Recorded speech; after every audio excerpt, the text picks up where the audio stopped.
Assalamualaikum warahmatullahi wabarakatuh. Perkenalkan, saya Tati Yardiani dari Prodi Gizi semester 5.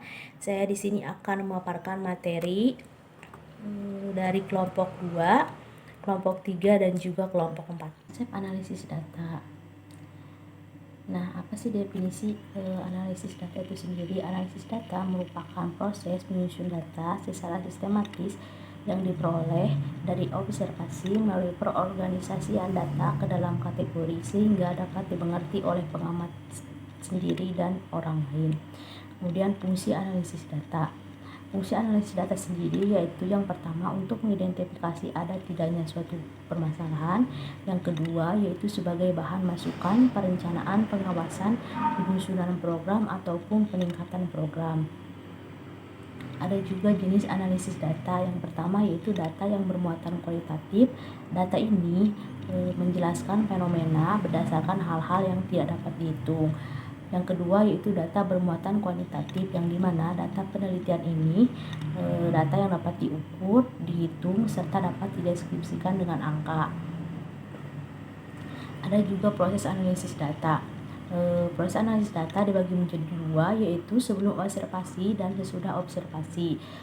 Sebelum observasi, analisis dilakukan pada data hasil studi pendahuluan digunakan untuk fokus penelitian saja. Kemudian yang kedua, setelah observasi, kemudian data dikumpulkan berlangsung dengan cara merangkum dan memilih hal-hal pokok.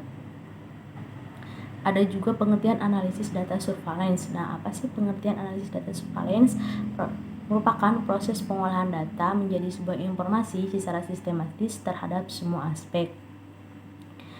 Ada juga fungsi pengolahan data surveillance. Yang pertama, untuk mengumpulkan informasi yang berguna untuk merumuskan, memodifikasi, dan menerapkan informasi kebijakan pangan di suatu negara. Semua informasi yang terkait dengan faktor-faktor yang mempengaruhi pola konsumsi pangan dan status gizi berdasarkan pandangan ini, maka hasil data dibutuhkan bukan hanya terkait gizi, ekonomi, sosial, budaya, dan biologi saja. Ada analisis tren, di mana analisis ini diperlukan untuk mengetahui kecenderungan suatu masalah, apakah semakin baik atau semakin buruk, sehingga nantinya kita dapat mengetahui faktor apa saja yang dapat menyebabkan permasalahan tersebut. Kemudian tujuannya yaitu untuk meningkatkan kewaspadaan dan isyarat dini sehingga dapat dilakukan koreksi dari program di lapangan. Faktor risiko masalah gizi. Yang pertama yaitu faktor yang memenuhi asupan gizi. Yang kedua yaitu faktor yang memenuhi kejadian penyakit infeksi. Dan yang ketiga faktor analisis sederhana situasi gizi dan faktor risiko. Nah, poin yang pertama yaitu faktor yang memenuhi asupan zat gizi. Dalam faktor ini terbagi dalam dua kelompok, yaitu faktor di tingkat rumah tangga dan faktor di tingkat masyarakat. Nah, adapun faktor yang mempengaruhi di tingkat rumah tangga diantaranya yaitu yang pertama, jumlah dan kualitas makanan yang dikonsumsi akan mempengaruhi zat gizi yang masuk dalam tubuh. Yang kedua, ketersediaan makanan di tingkat rumah tangga sendiri dipengaruhi jumlah makanan yang dikonsumsi oleh anggota rumah tangga tersebut. Yang ketiga, daya beli keluarga akan mempengaruhi bahan makanan di tingkat keluarga. Kemudian yang keempat, ada pendapatan keluarga dan harga bahan makanan dapat mempengaruhi daya beli terhadap makanan itu sendiri. Dan yang kelima yaitu jenis pekerjaan kepala keluarga dan anggota dapat mempengaruhi pendapatan keluarga. Yang keenam, tingkat pendidikan kepala keluarga dan anggota yang lain memperoleh kesempatan kerja. Kemudian ada juga faktor-faktor yang mempengaruhi zat gizi di masyarakat. Yang pertama yaitu ketersediaan bahan makanan terkait dengan fluktuasi bahan makanan itu sendiri. Kemudian yang kedua, kegagalan produksi bahan makanan terkait kehilangan pekerjaan bagi buruh tani. Yang ketiga yaitu presentasi penduduk berpendidikan rendah terkait kesempatan yang diperoleh. Yang keempat, harga bahan makanan. Yang kelima, presentasi penduduk yang berpenghasilan rendah. Yang keenam, presentasi penduduk miskin. Dan yang ketujuh, rata-rata jumlah keluarga. Dan poin yang kedua yaitu faktor yang mempengaruhi kejadian penyakit infeksi. Kejadian ini terbagi menjadi dua faktor, yaitu tingkat keluarga dan rumah tangga Dan ada juga yang faktor yang mempengaruhi di tingkat rumah tangga, yaitu kesehatan lingkungan akan berakibat rentan terhadap anggota keluarga. Yang kedua, higienis perorangan ditujukan dengan perilaku hidup bersih. Yang ketiga, perilaku menggunakan fasilitas kesehatan. Yang keempat, keadaan ekonomi keluarga. Yang kelima, tingkat pendidikan rendah. Yang keenam, sumber air minum keluarga. Adapun faktor kejadian infeksi di tingkat masyarakat, yaitu persentase rumah tangga yang memiliki lingkungan rumah sehat, jamban keluarga, berperilaku bersih, dan persentase pendidikan rendah, persentase dengan penduduk miskin, dan ketersediaan sarana dan prasarana. Nah, kita masuk poin yang ketiga, yaitu teknik analisis sederhana situasi gizi dan faktor risiko. Nah, faktor yang dianalisis berdasarkan pada data di tingkat masyarakat, bukan pada tingkat rumah tangga. Kemudian analisis di sini juga menggunakan analisis sederhana yang dimana mengklasifikasikan setiap data faktor penyebab yang menjadi kategori, biasanya menunjukkan berat atau ringannya permasalahan. Interpretasi hasil analisis situasi gizi. Analisis dan pengkajian hasil analisis. Cara yang mudah untuk menyajikan hasil analisis yaitu dengan cara membuat matriks situasi sesuai wilayah. Penyusunan matriksnya juga bertujuan agar dapat dipelajari berbagai masalah yang meliputi masalah gizi dan masalah yang terkait dengan faktor penyebabnya. Analisis data sendiri dapat dilakukan secara deskriptif dan analitik. Analisis deskriptif bertujuan untuk memberikan gambaran umum mengenai data kegiatan pembinaan gizi masyarakat. Dengan analisis deskriptif, kita dapat menentukan daerah prioritas untuk melakukan pembinaan wilayah dan menentukan kecenderungan antar waktu. Yang pertama yaitu menentukan daerah prioritas untuk pembinaan wilayah, di mana dilakukan dengan membandingkan hasil cakupan antara wilayah dengan target yang harus dicapai.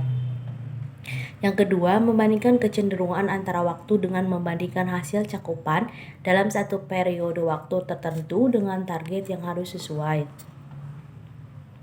Nah, pengertian analisis analitik ini bertujuan untuk menentukan apakah upaya yang harus dilakukan jika terdapat kesenjangan cakupan antar dua indikator. Analisis yang dilakukannya meliputi yang pertama yaitu analisis perbandingan, yang kedua analisis hubungan atau faktor resiko, yang ketiga analisis tren. Interpretasi hasil analisis situasi dan faktor resiko. Yang pertama yaitu interpretasi tingkat kecamatan, di mana makin kecil jumlah skor, makin baik, dan makin besar jumlah skor maka makin buruk. Kemudian jumlah skor gizi juga dapat digunakan untuk membuat peringkat kecamatan menurut masalah gizi dari yang teringan hingga yang terberat masalahnya. Analisis dan interpretasi hasil analisis situasi gizi. Pengertian analisis dan pengkajian hasil analisis. Cara yang mudah untuk menyajikan hasil analisis sendiri yaitu dengan cara membuat matriks situasi sesuai dengan wilayah. Penyusunan matriks situasi bertujuan agar dapat dipelajari berbagai masalah yang meliputi masalah gizi dan masalah yang terkait dengan faktor penyebabnya. Kemudian analisis data dapat dilakukan secara deskriptif dan analitik. Nah, poin yang pertama yang akan kita bahas yaitu analisis deskriptif, yang tujuannya untuk memberikan gambaran umum mengenai data kegiatan pembinaan gizi masyarakat. Dengan analisis deskriptif ini, kita dapat menentukan daerah prioritas untuk melakukan pembinaan wilayah dan menentukan kecenderungan antar waktu. 1. Menentukan daerah prioritas untuk pembinaan wilayah dilakukan dengan cara membandingkan hasil cakupan antar wilayah dengan target yang harus dicapai. Yang kedua, membandingkan kecenderungan antar waktu dengan membandingkan hasil cakupan dalam satu periode waktu tertentu dengan target yang harus dicapai.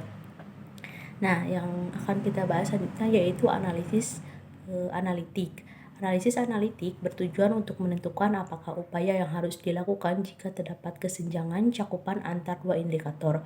Analisis yang dilakukannya meliputi yang pertama analisis perbandingan, yang kedua analisis hubungan atau faktor risiko, yang ketiga analisis tren.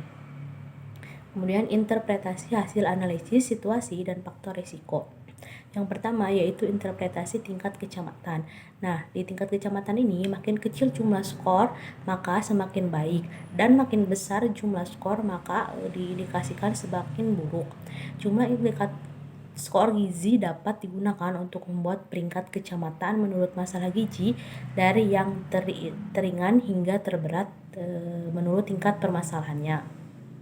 Yang kedua yaitu interpretasi di tingkat kabupaten. Nah, di tingkat kabupaten dapat dilakukan dengan memperhatikan angka rata-rata skor di garis terbawah.